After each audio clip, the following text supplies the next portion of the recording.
ए भाई काहे? तेहा कहाँ जाथस जी? घूमे जाथूंगा। ये बहुत हवा पानी बादर आथे हो। का हुई? तेहा मत घूमे करना तोर ना। हाँ? अभी छोटे उम्र है। ये तो का समझत हस ते?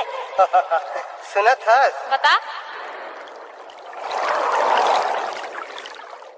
तोर उम्र हवे 16 साल, पाछू झूले काले काले बाल, तेहा जिंदगी डीजे मुकेश बलते।